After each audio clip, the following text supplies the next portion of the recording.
What's up? Welcome in, Hoge Jahns, back with you post rookie minicamp, the most exciting, attention-seeking minicamp for rookies that's ever existed. You lie. Wow. Yes, yeah, at least for the first day, right? This used to be like a 3-day event, Tuesday through Thursday. Now it's Friday, Saturday. Take the day off for Mother's Day, which we should. I get it. But to your point, I understand some of the excitement, but it's still rookie minicamp. No, and that's honestly to blame the media on that one. No, it was just funny. So I am in Minnesota right now, helping my family out with everything that's been going on. Don't yell at me for wearing this Milwaukee Brewers sweatshirt because my brother-in-law is a Brewers fan, so I've been wearing it for him since now he's a little bit more awake and aware of things going on. So you can't yell at me for that. And I'm like literally in between a bunch of different things to get this podcast out. Now, all that being said, I was like, we've had ESPN on in the hospital room. And like, even when I got up here yesterday, like it's, I don't know, 2:30 in the afternoon or whatever. And they're talking about Caleb Williams and Bears rookie minicamp on ESPN in the middle of the day. And I don't even think NFL Live was on yet. Like, I don't even think that's what it was. It's just, it's, I don't know. It's putting things in perspective that even like with all the stuff that's been going on in my family's like personal life going on, like I can't escape Caleb Williams because it's not just us talking about it. It's like still feels like the biggest story in the NFL as it's been now for months.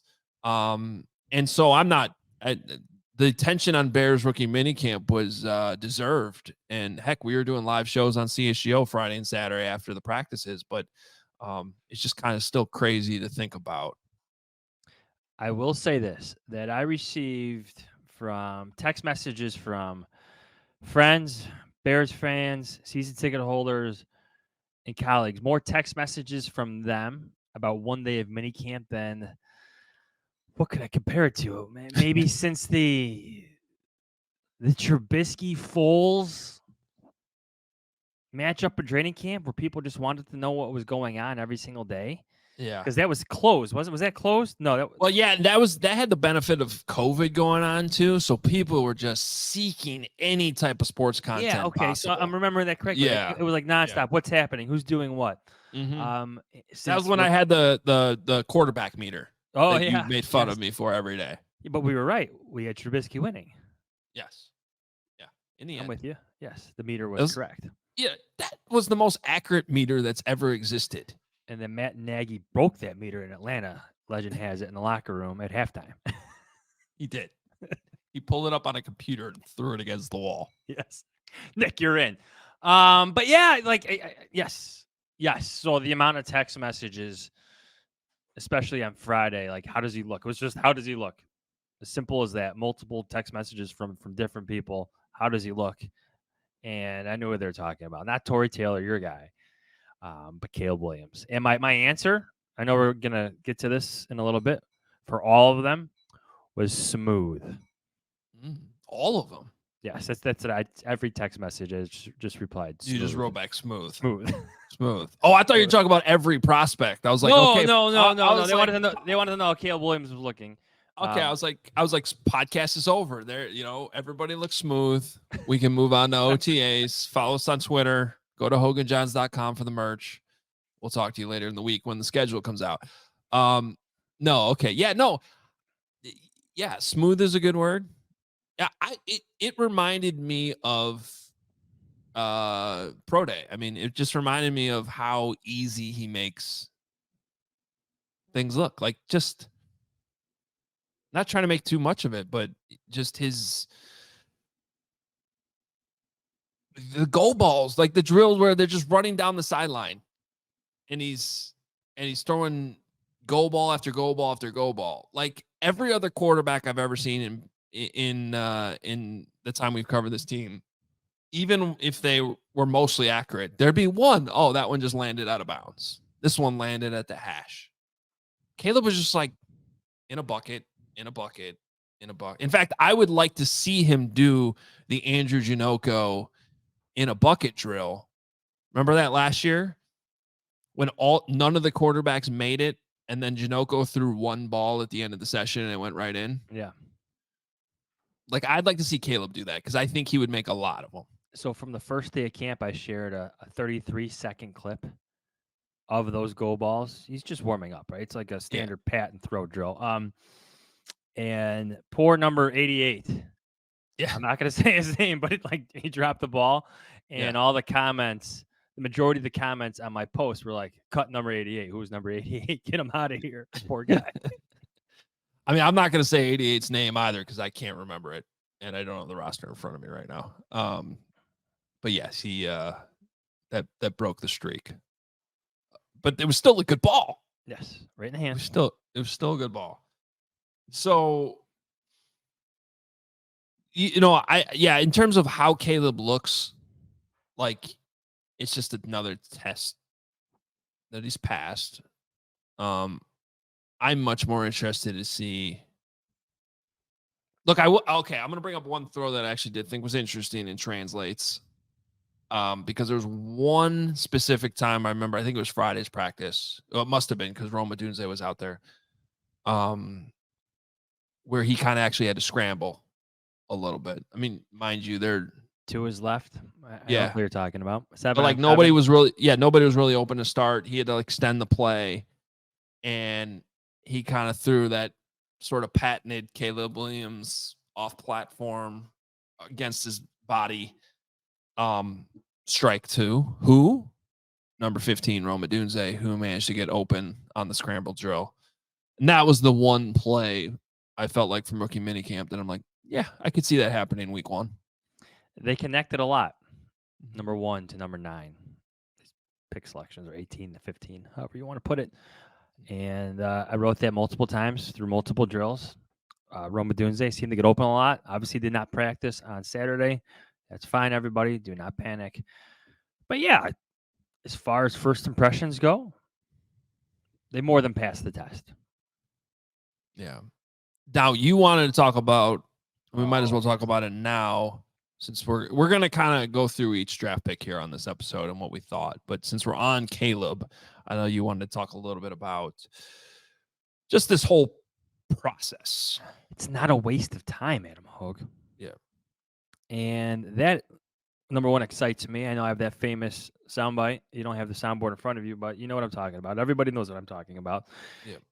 Fuck, training camp is not a waste of time this time. And that in itself just feels so refreshingly different. This idea of having a rookie quarterback, learn behind like a veteran. Like, I get it. In an ideal world, sure. But you know what? There's no Alex Smith on this roster. There's no Aaron Rodgers on this roster. You're not signing one of those players. The best situation for Caleb Williams is playing right away. They're not wasting any time with his development. He gets to throw to DJ Moore. He gets to throw to Keenan Allen. He gets to throw to Cole Kmet. He can take snaps from Ryan Bates. I'm going to go back in time a little bit, but like everything we did in training camp in 2021 with Andy Dalton getting all of that, like that did not help Justin Fields whatsoever. And then it was, as you put it in the moment, a waste of time. Yes. Even when we thought it would change, when he has this outstanding 2 days against the Miami Dolphins in joint practices, best player on the field. No change in the plan. And I think there was some frustration in that from some people in the front office because, well, I don't know. I don't want to go down memory lane too much here, but this just feels better. This feels different. It's accepting of the reality that most rookie quarterbacks, especially those taken in the first round, will play regardless of circumstance, regardless of the veteran they have in front of them. History says that. So I like the Bears' approach to this. I like the plan they seem to have in place, from working with Will Hewitt, Caleb Williams' private coach, to really everything they have in place, from Thomas Brown to Kerry Joseph and starting with Shane Waldron. It just feels refreshingly different from what we've covered in the past. So this brings up something I wanted to have some fun with, but I think matters. I think this matters. So do you remember on draft night when I texted you and Kevin in the middle of my live show and you guys were at Hallis, and I don't even remember what the exact text was, but it was like, do you think anyone will ask Ryan Poles tonight if Caleb Williams is a starter? And I think you guys like just you like wrote back like that's stupid or whatever. Like I don't know. Like we were just having fun with it. But Mark Carmen and I actually had a bet on CHGO about what the Bears would say if and when that question finally got asked. And this was pre-draft. And I said, whenever that question gets asked, they're going to name him the starter right away. And he was like, no, they're going to make him earn it. And this might all sound silly because we all know he's a starter. But this is why I think this actually does matter, and why Carm asked the question Friday to Matt Eberflus. And if he didn't, I was going to. Because it's not so much about an obvious question being answered as much as how it gets answered to me that actually matters. And I loved Matt Eberflus's response. No conversation, he's the starter. It was the most direct, believable answer that we've ever gotten to that question. And I'm going back to Lovie Smith, who could not have been more direct when he used to say, Rex is our quarterback. But the problem when he said it is nobody really believed him when he said it. In this situation, it's the guy who should be the starter, and you're not playing games. There's no fake charade of a competition here, or this guy needs to earn it. No, he's the starter. He's going to get the reps. We're going to start developing him today in rookie minicamp. And another one of my observations that I thought was interesting, and this carried over to Saturday's practice too, Johns, I almost felt like there were two practices going on sometimes. And in many ways, that's every football practice, right? You have your individual, you're working on different things, but especially in this environment where 95% of the players on the field aren't really on the team because it's rookie minicamp.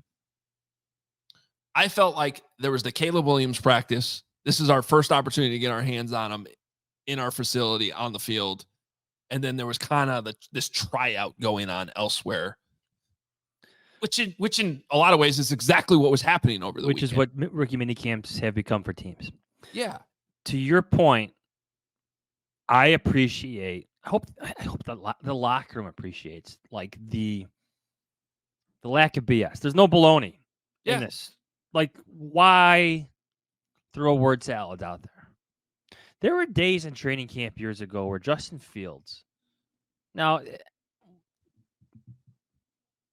I don't know if it would have made a difference in the long run, but at least in his rookie season, where there were days in the offseason program where like he was behind like Nick Foles in terms of reps. Andy Dalton, Nick Foles, and then Justin Fields picked up the scraps. Just felt like bad process to me. Given the investment, given the importance, given what every single rep means. Like as a coaching staff, you talk about reps and all those reps needed and stuff like that. Like enough with the mental reps. I hate mental reps. It's like my most annoying coaching cliche brought up. The physical reps, the actual doing the rep, which is the mental rep itself, plus the physical rep is more important than standing and watching, especially for quarterbacks when every throw seems to matter.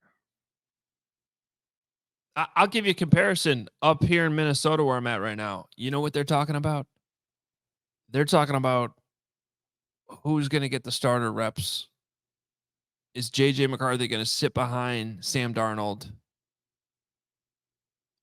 to start the season? And the benefits of that, of taking it slow. I know those stories. We know those stories. I'm literally driving down 94 here, listening to the Fan and my guy Paul Allen, and they're having these conversations. And I literally want to pick up the phone and like call in like a caller would to sports radio and be like, You should. I should I just feel like you guys are doing this wrong. This is Adam Hogan, Chicago. I've lived this. I've seen this. JJ McCarthy should get the reps immediately. He's not behind. Even Kirk Cousins would be a different situation to me. 100%. Sam Darnold is not going to do anything. Sam Darnold is your bridge quarterback, and bridge quarterbacks are dumb. They don't work. It's not going to work. JJ is going to play. That's what I should do. JJ is going to play by week 2 or week 3, regardless. And he's going to need those reps. Yes, and if he does that, they're going to be regretting that they didn't give him more reps with the ones all offseason. So the point of all that is the Bears are not that team anymore. And it feels pretty damn good to just... You definitely should call up. Like, I covered Mike Glennon for 4 games. In all seriousness. Yeah, but, people listening to the show are going to be like, don't help the Vikings. True. JJ McCarthy's a local kid. Yeah.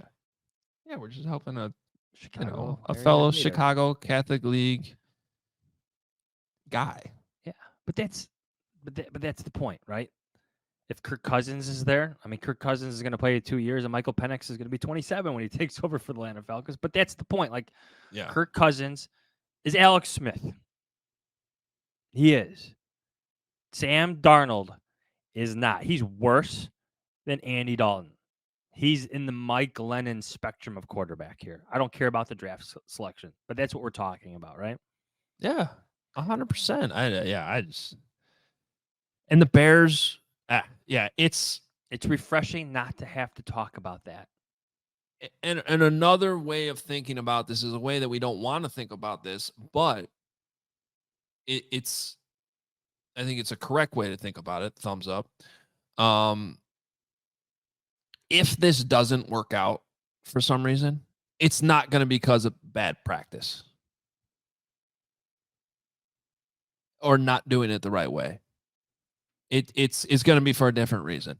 But we're not going to be sitting there saying, well, Justin Fields didn't have an offensive line. He didn't have this. He didn't get the reps year 1. And all those things are true. But you can't go back in time and change it. And this time, the Bears are doing it the right way, where they're taking at least in my opinion, taking all those excuses out the window. Now, is it going to be perfect? No, it's not going to be perfect. Caleb Williams had a couple bad throws in rookie minicamp over the weekend. He had one on Saturday. It was nowhere near the receiver he's trying to throw to. Like, that stuff's still going to happen. It's football.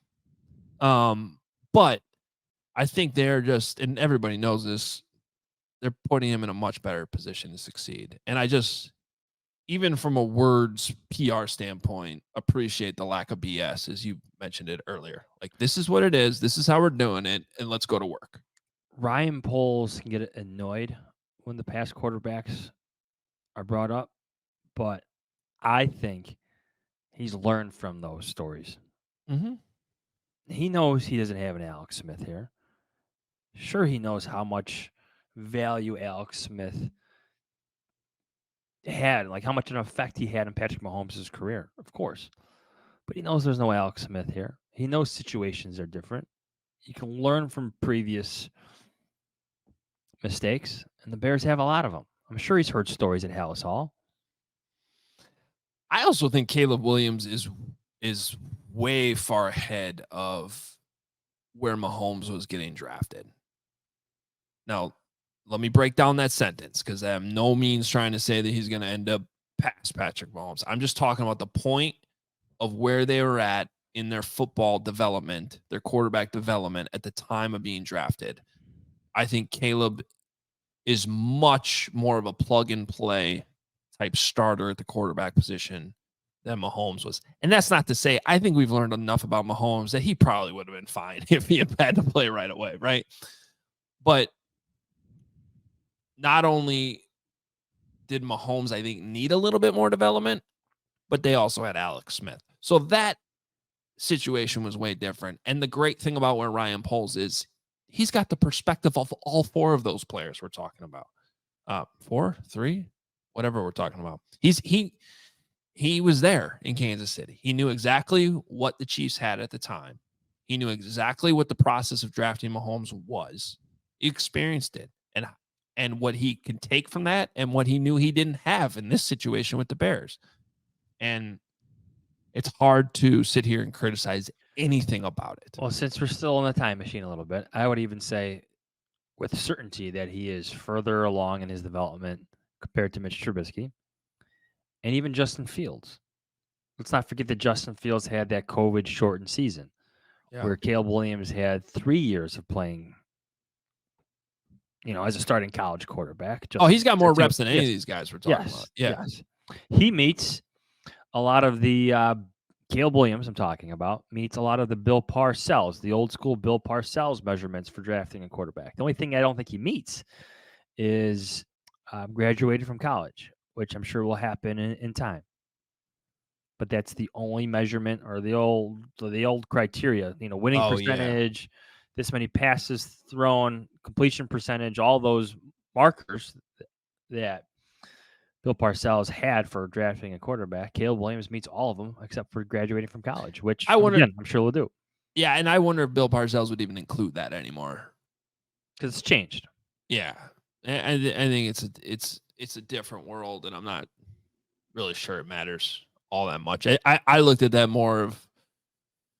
It's an interesting conversation. I looked at that more of less about getting a degree and more just about the longevity of being there. And I think that Caleb Williams' college career and what he accomplished in 3 years at 2 different schools beats anything about, getting his degree, which you can still get, like you said. All right, so we good on Caleb Williams? I think so. Rome Odunze's weekend was much different. Rome Odunze was only able to participate in one of the 2 practices. However, so he gets a hamstring tweak or whatever. They hold him out Saturday. It really did seem like a precautionary deal.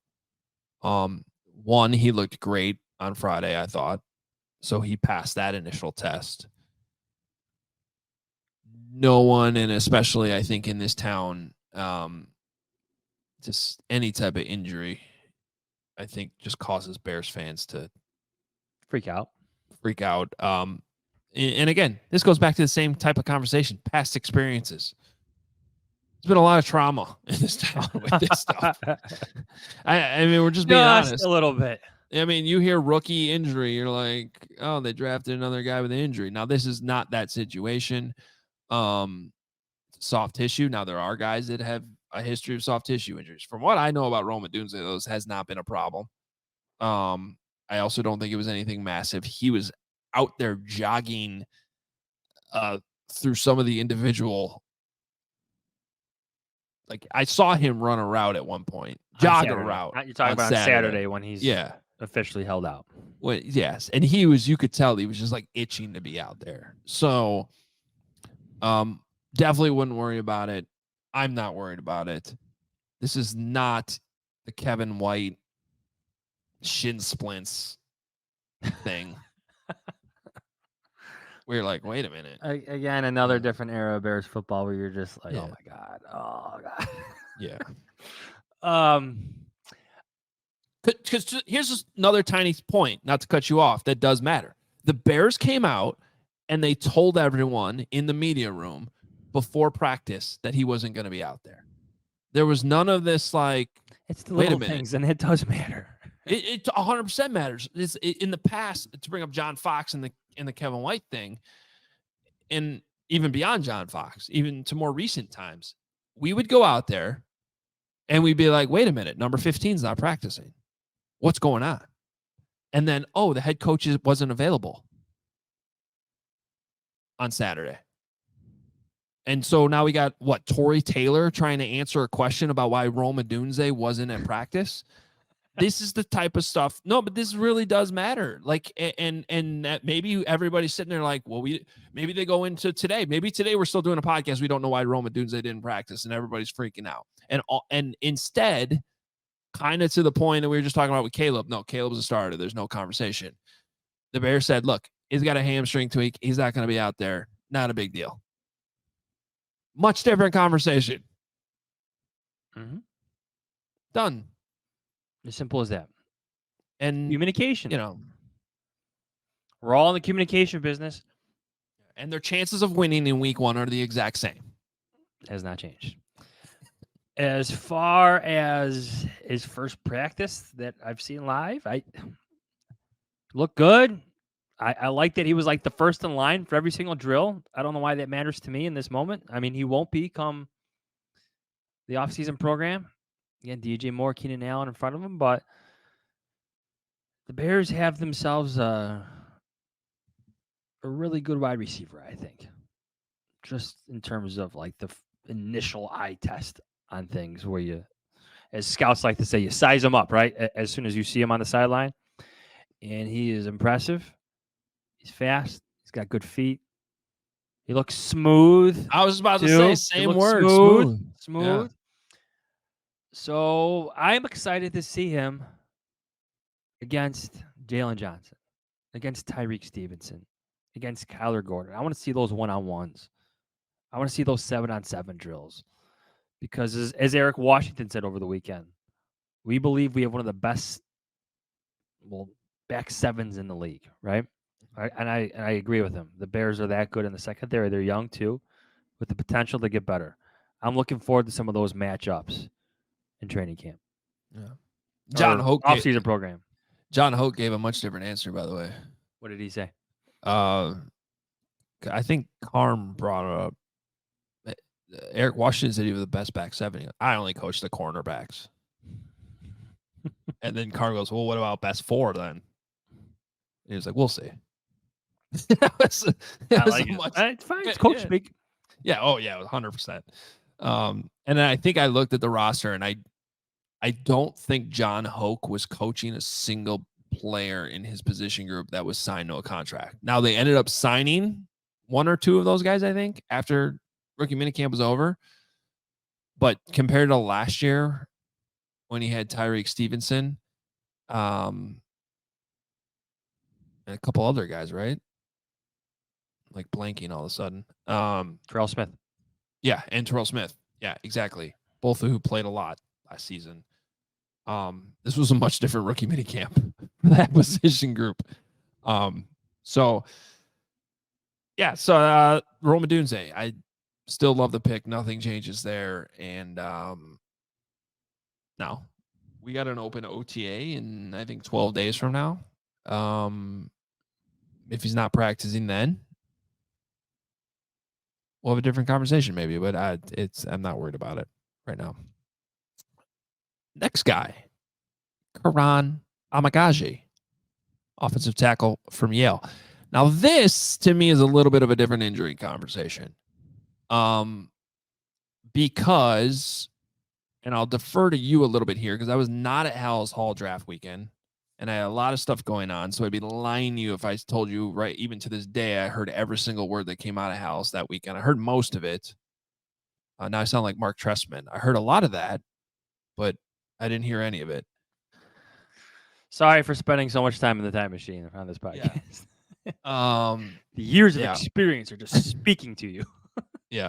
But my impression, at least the way I interpret it coming out, is that the quad injury that Kiran had suffered last season, I think they said at one point he was certainly medically cleared enough to draft. And so I thought that was like sort of I read it as like, oh, he should be good to go. Now, maybe that wasn't the full information and it's not that big of a deal, but obviously it's something that's still lingering.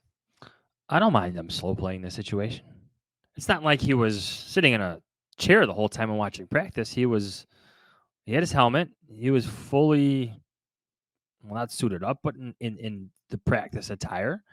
And he just spent it pushing around Chris Morgan for an hour and a half. But I actually found that interesting too, because because based on what Flus had said before practice started, he was basically made it sound like he was going to be out the entire offseason program. And yet he was way more mobile out there than I anticipated out there on the practice field. So I don't know, maybe that'll change or whatever. But I do think that kind of matters, Johns, because here's a guy who is, he's not coming from Alabama. He's coming from Yale. He's never faced FBS level competition. Um, by all accounts, he's pretty raw. He's still relatively new to football, even. Now Ryan Poles was also clear that I don't really think they anticipate him being in the mix to start this season. But is there a world in which you want him to be your swing tackle? Maybe. So I guess my point of all this is, to me, these reps do matter, even if you're an offensive tackle and you're not in pads. But to your point earlier in the pod, physical reps versus mental reps, there is a difference.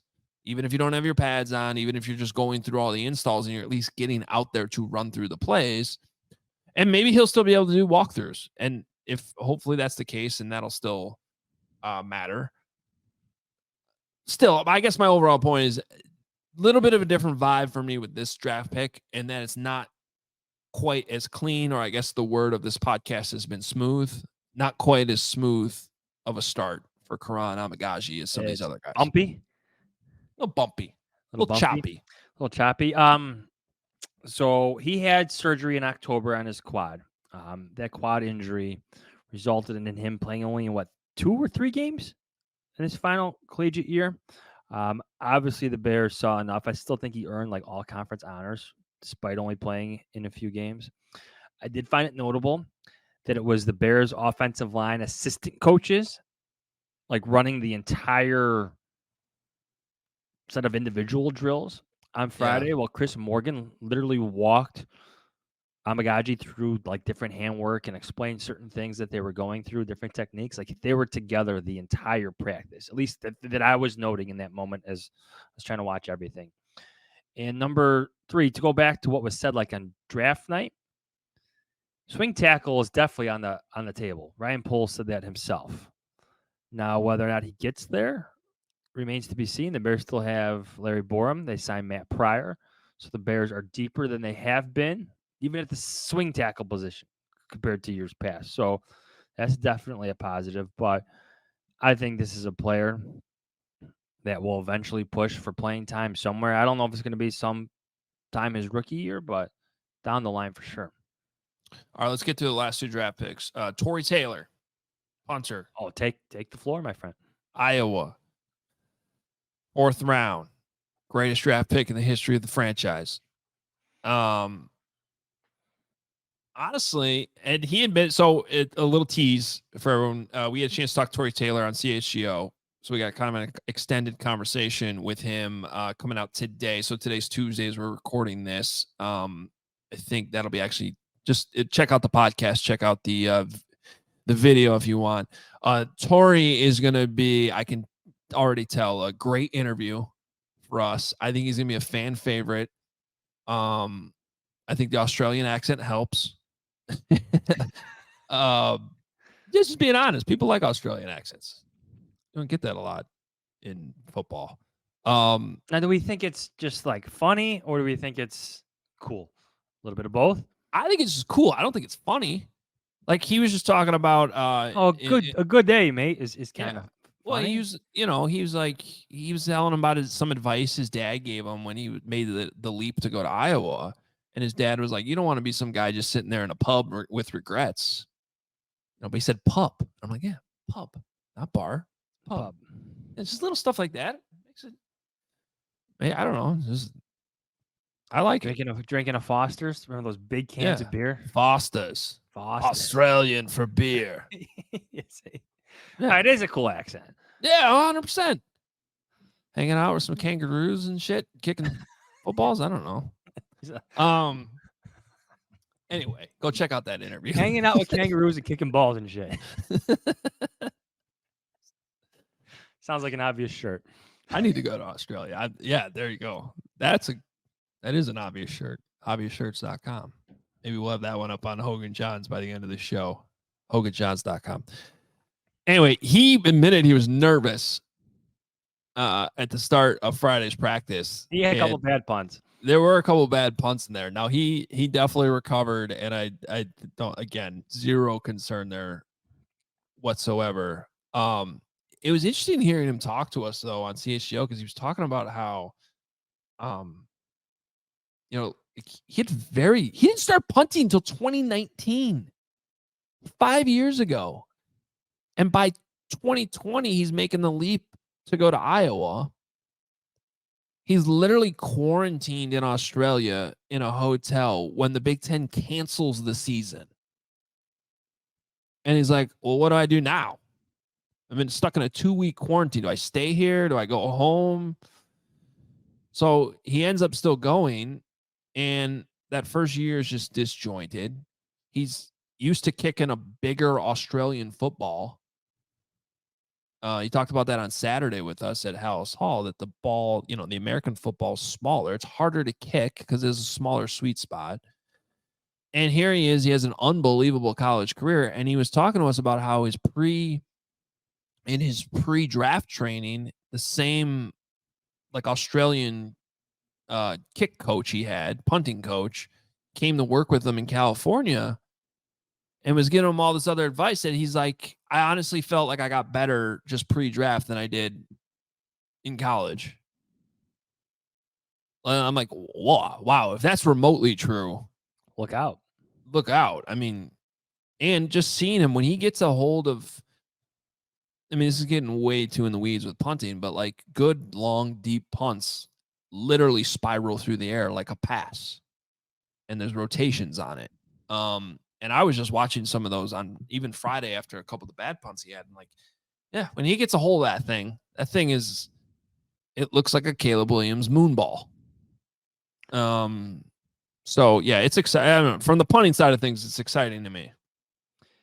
I will just say, like, again, in terms of sizing the guy up, being on the sideline, being next to the guy, I'm sure the punts are impressive, but he's a big dude. Yeah, he's a big punter. 6'4", 225 pounds. He's not long and lanky like Trenton Gill was. He is compact. Like he's played some Australian football or something. Like he is physically imposing. Yeah, he's big. He's not just tall. He's big. He's big, yes. Yeah. He looks strong. And that stuff stood out to me. Do you think that there'll be like a mega punt vibe come training camp to him with the fan base? Remember the days of mega punt, Pan O'Donnell, 6th-round pick from Miami? Yeah, and in some ways, it's like on a much smaller level, similar to the quarterback conversation. Like, oh, here's the next mega punt. And the reality is Pat O'Donnell was a good punter. But not great. But not great. He was still the Bears punter for, 8 years? Yeah. But every year was kind of like, can they find an improvement? You could upgrade. And eventually the new regime came in and they did draft Trenton Gill. And I thought for a while Trenton Gill was at least matched the level of Pat O'Donnell. And then he kind of went through a slump last year. And I don't think that they're at the point where they were like, we definitely got to get rid of this guy.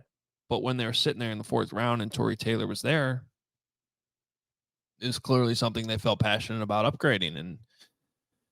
And I do think, much like with Caleb Williams, this is going to be different. Because look, Richard Hightower is a coach that's going to talk up his guys. And he said nice things about Trenton Gill all the time. And even when he was slumping, he addressed some of those slumps, but he always had good things to say. The way he's been talking about Tory Taylor is completely different. I mean, you could tell that that's coming from like a deeper part of his head and brain when he's reaching down to explain how he really feels about this draft pick and how excited he is. You could tell that there's a difference. He called his talent rare. Yeah.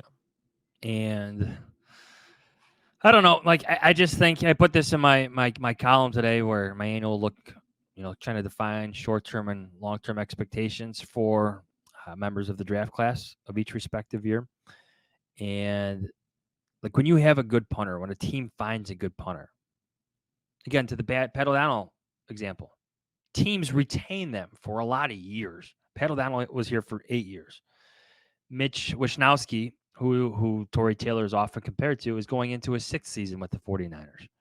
Mm-hmm. Johnny Hecker. I mean, again, Sam Cook was the Ravens punter for 16 years. Thomas Morstead spent 12 seasons with the Saints. Shane Leckler, 13 seasons with the Raiders. You know, like,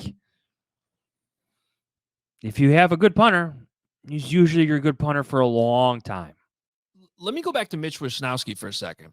So he was the punter at Utah when Northwestern played Utah in the Holiday Bowl.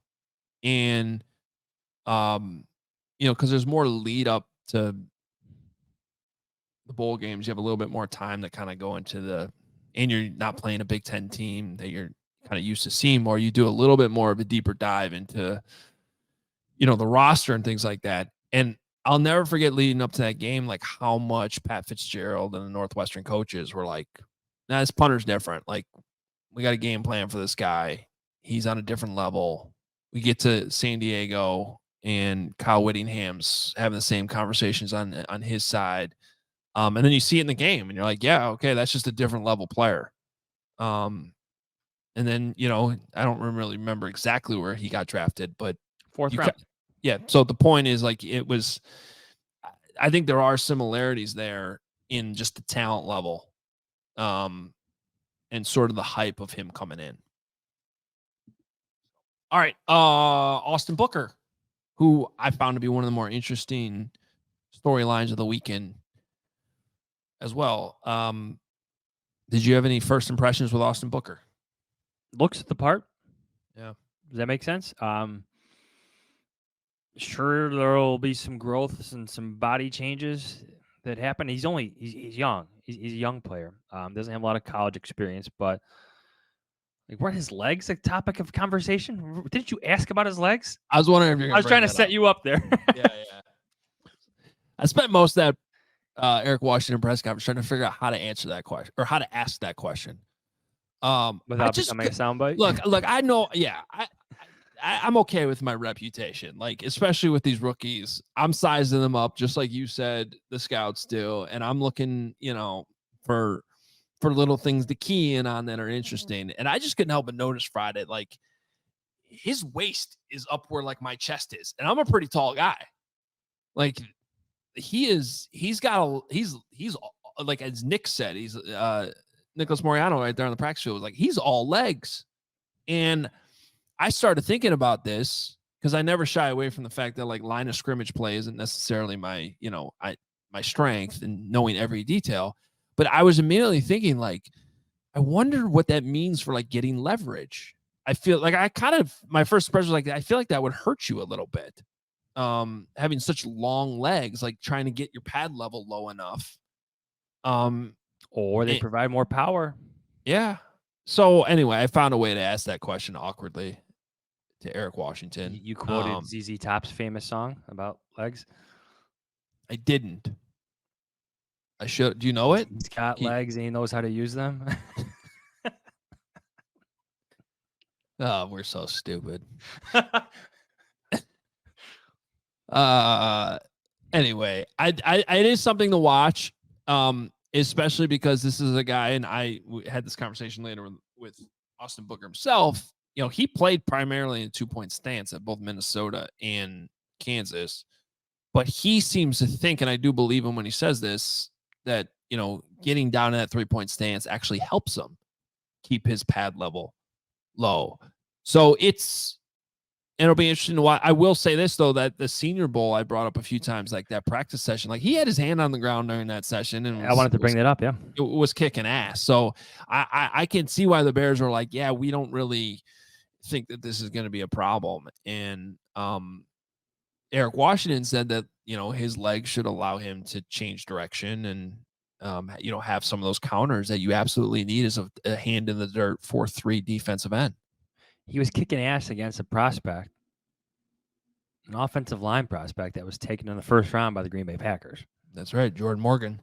So that in itself is encouraging to me. Sure, there's a lot of reasons why he went in the 5th round. Doesn't have a lot of collegiate experience. Maybe he's a bit of a raw prospect. You can't go crazy like pumping up a 5th round pick. You just can't. But I think it's a different story than a Dominique Robinson, where we knew like 100% that this is a developmental prospect with the right traits, right makeup. But this dude went to college to the Miami of Ohio as a quarterback, switched to receiver. Now he's playing defensive end. This is a different story than Robinson's. Yeah. Booker, I don't want to say there's less development. I put that in my column today too, but I don't. Yeah, I do think there's less development because he's played the position longer than Dominique Robinson. Yeah, and well, and I think a big difference too is even though the sample size is still on the smaller end, there's a lot more tape where you see it translated. And I also like to see steps. So I love the fact that he went to Kansas where he goes through, a transfer situation, a new school, new team, all this stuff, shows up and just kicks ass. To me, I like that because that's a sign that he can do that, even though it's a talent jump to the NFL, a sizable one. Like that's not, those types of things aren't going to hold him back. He handled that very well. There's production on tape. Then he shows up, the season ends, he shows up in Mobile. Same thing. And this is a jumping talent. Kicks the ass of a first round pick that goes to your rival, the way it works out. So I see, yes, Dominique Robinson, no fault to him. It just seemed like, okay, here's a guy that has all this raw talent and they can't figure out where his best position is. Whereas in this case, I don't think there's any question about position. If anything, maybe there's a small question about scheme, but I don't think there's a question about, no, we know this guy's a pass rusher and there's plenty of evidence of him doing it. And while there definitely will be some development, I don't think it's fair to pencil him in as the number 2 starter right away, opposite of Montez Sweat. I do think that there's a chance. Put it this way, if you're trying to debate right now to re-sign Yannick Ngakoue, I'd wait a little bit. I'm not in a hurry. I want to see more of what this looks like because I don't want to go out and pay Yannick Ngakoue and then find out in August that this is a Braxton Jones situation and Austin Booker can start. I just feel higher on him than Robinson. Maybe it's just because we had more information on Booker. Like Dane Brugler had him as his 76th best prospect, 78th? Yeah, we had him at 61 on our Bears big board. The traits are there. The motor seems to be there. And look, there's a lot of reasons why guys fall to the 5th round. I mean, teams start looking for certain needs come day 3. Again, the Bears took a punter, right? Tried to address a need, tried to, eliminate a concern there. And again, I don't want to pump the tires of a 5th round pick too much, but I mean, Lance Zierlein, like whose work I really like a lot on NFL.com, who I respect, like he's compared him to Max Crosby. Maybe that's the information I have in my head. I just feel like the Bears have a promising He's been player. training with Max Crosby. It's a positive. It's a big positive. Oh, well, I mean, that doesn't mean he'll be Max Crosby, but if he could be 65% of Max Crosby, you got yourself a good football player there. Sure, but I like hearing similar traits. Okay, energy. Same thing with Max Crosby coming out. Like this guy doesn't take plays off. He's if I think a lot of what makes Max Crosby is the way he plays the game. And maybe that'll end up shortening his shelf life in his career, in the NFL. But the Raiders certainly right now have a hell of a football player, one of the best in the league. That you would love if that, to your point, if it is even half that, would be pretty damn good of a draft pick there in the 5th round. It's certainly worth what they gave up, a future 4th round pick to go get. In terms of any other guys, I thought there was just one notable signing that we should hit on, and they did sign John Jackson, the wide receiver, who is a close friend of Caleb Williams and teammate at USC. He was a tryout player coming in, and they added him to the roster after the weekend. Any reaction to that at all? Like the natural skeptic in you is like, oh, they're trying to help out Caleb Williams. but I think you have to give the player himself some due, some respect. Mm-hmm. I don't think Ryan Poles really operates that way either. Like, I think he likes building a nice situation for Caleb Williams, but I don't think signing friends is part of it. Yeah. Maybe there's some of it, but Well, here's where I give think him there some might be due. some of it, because I think if you're, go back to everything we talked about off the top, and they're trying to create this situation for Caleb that's going to help him as much as possible. So you took the weekend to see him to see John Jackson on your field in the meetings. The whole thing was a tryout. And if after that tryout you determine, oh, this is productive, this is helpful, then you sign him. And maybe the opposite could have been true. Maybe it's a distraction. Oh, we don't sign him. But I do think there's a piece of the puzzle into that where it's part of this. It's a smaller part, but part of this big installation of Caleb Williams that they're trying to create. So if we burn a 90-man roster spot on a guy that's going to help the development, even if it's a small, tiny piece. But if they're in there in the hotel room talking ball at night and going through the playbook, and that's helpful to Caleb Williams, and I got no problem with it whatsoever. Yeah. Okay. I got no. So that may be more than a minuscule part. Yeah, I just think it's part of the equation. But I also don't think that if the opposite was true and they didn't find it helpful, and Caleb was still sitting there, on Saturday after practice going, please sign my friend, I don't think they would have done it. They must have found some benefit to it. And then to your point, we got to give the player credit too. Yeah, that's what I want. Because you don't sign the guy if he can't realistically compete in training camp.